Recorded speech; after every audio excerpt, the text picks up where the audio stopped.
សួស្តីពុកម៉ែបងប្អូនថ្ងៃនេះដែរ admin នឹងនាំពុកម៉ែបងប្អូនមកមើលពីវិធីចងរ៉តឬក៏តពុឬក៏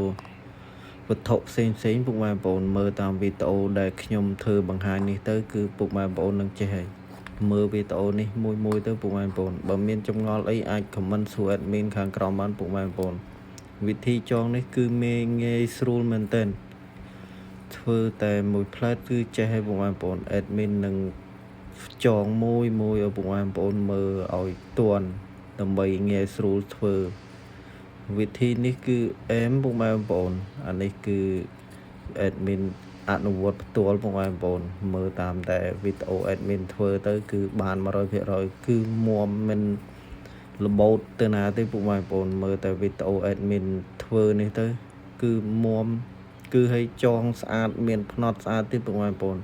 មើលតែវីដេអូនេះទៅពុកម៉ែបងប្អូននឹងចេះធ្វើវា 100% ក្នុងពុកម៉ែបងប្អូនហើយមានចម្ងល់អីអាចសួរ